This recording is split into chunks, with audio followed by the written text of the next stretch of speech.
ಇವತ್ತು C S K ಮತ್ತು M I Mumbai actually ಇವೆರಡು ಮ್ಯಾಚ್ಗಳಿದ್ದು ನಮಗೆ ಆ್ಯಕ್ಚುಲಿ ಕರ್ನಾಟಕದವರಿಗೆ ಏನು ಗುರು ಇವತ್ತು ಸಿ ಎಸ್ ಕೆ ಹೊಡಿಬಾರ್ದು, ಯಾಕೆಂದರೆ ನಮ್ಮ ಅಪ್ಪಟ ವೈರಿ ಅಲ್ವಾ ಆರ್ ಸಿ ಬಿಗೆ. ಹಾಗಾಗಿ ಒಂದು ಹೊಡಿಬಾರ್ದು ಅಂತ ತುಂಬ ಅಂದರೆ ತುಂಬ ಜನ ಅಂದ್ಕೊಂಡಿದ್ರು. ವಿಚಿತ್ರ ಅಂದರೆ ಸ್ಟಾರ್ಟಿಂಗು ಬ್ಯಾಟಿಂಗ್ ಮಾಡಿದ್ದು ಇದೇ ಸಿ ಎಸ್ ಕೆ ವಿಚಿತ್ರ ಅಂತಂದರೆ 207 ರನ್ನನ್ನು ಮಾಡುತ್ತೆ ಸಿ ಎಸ್ ಕೆ. ಆದರೆ ನಿಜವಾಗ್ಲೂ ಇಲ್ಲೇ ಟ್ವಿಸ್ಟ್ ಇರ್ತಕ್ಕಂಥದ್ದು, ಯಾಕೆಂದರೆ ನೀವು ನೋಡಿರ್ಬೋದು ಆ್ಯಕ್ಚುಲಿ ಸಿ ಎಸ್ ಕೆನೂ ಕೂಡ 2 ಮ್ಯಾಚನ್ನು ಗೆದ್ದಿತ್ತು, ಎಮ್ ಐ ಕೂಡ 2 ಮ್ಯಾಚನ್ನು ಗೆದ್ದಿತ್ತು. ವಿಚಿತ್ರ ಅಂದರೆ ಇವಾಗ ಯಾರು 3 ಮ್ಯಾಚ್ ಗೆಲ್ತಾರೋ ಅವರು ಆಲ್ಮೋಸ್ಟು 4ನೇ ಸ್ಥಾನಕ್ಕೆ ಬರೋರು.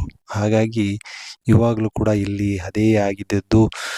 ಏನಪ್ಪ ಎಮ್ ಐ ನಿಜವಾಗ್ಲೂ ಕಳೆದ ಬಾರಿ ಎಲ್ಲ ಯಾವ ಮಟ್ಟಿಗೆ ದೊಡ್ಡ ಮಟ್ಟದಲ್ಲಿ ನಿಜವಾಗ್ಲೂ ಗೆಲುವನ್ನು ಕಾಣ್ತಾ ಇತ್ತು, ಈ ಬಾರಿ ಬರೋಬ್ಬರಿ 104 ರನ್ಗೆ ಆಲ್ ಔಟ್ ಆಗೋಗ್ಬಿಟ್ಟಿದೆ ಎಮ್ ಐ. ನಿಜವಾಗ್ಲೂ ಯಾರ್ಯಾರು ನಮ್ಮ ಕರ್ನಾಟಕದವ್ರು ನಿಜವಾಗ್ಲೂ ಮುಂಬೈ ಹೊಡೆದು ಚೆನ್ನಾಗಿರುತ್ತೆ ಅಂದ್ಕೊಂಡಿದ್ರು, ಅವರಿಗೆ ಒಂದು ಸ್ವಲ್ಪ ಬೇಜಾರಾಗಿರುತ್ತೆ.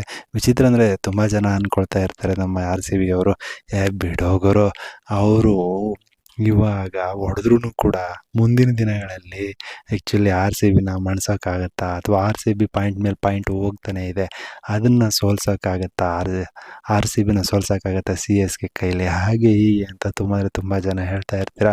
S, actually R C B ಕಳೆದ ಬಾರಿ ಏನು ಐ ಪಿ ಎಲ್ ವಿನ್ ಆಯಿತೋ ಈ ಬಾರಿನೂ ಅದೇ ಒಂದು ಜೋಶಲ್ಲಿ ಇದೆ, ಗೆಲ್ಲಬೇಕು ಹಾಗೆ ಹೀಗೆ ಅಂತ ಇದೆ. ಆದರೆ ನಿಜವಾಗ್ಲೂ ಇವಾಗ 6ಕ್ಕೆ 4 ಗೆದ್ದಿದೆ R C B, C S K actually 2 ಗೆದ್ದಿದೆ.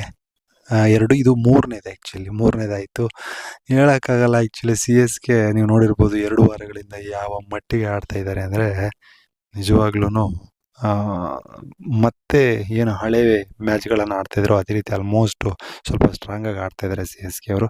ಬಟ್ ಆರ್ ಸಿ ಬಿ ಅವ್ರ ಮುಂದೆ ಇವ್ರದ್ದೆಲ್ಲ ನಡೆಯಲ್ಲ, ಅದಂತೂ ಸತ್ಯ. ಎಸ್, ಇವತ್ತು actually C S K M I ವಿರುದ್ಧ ಗೆದ್ದಿದೆ. ನೋಡೋಣ ಮುಂದಿನ ದಿನಗಳಲ್ಲಿ ಯಾವ ರೀತಿ ಇರುತ್ತೆ ಆಟ ಅಂತ.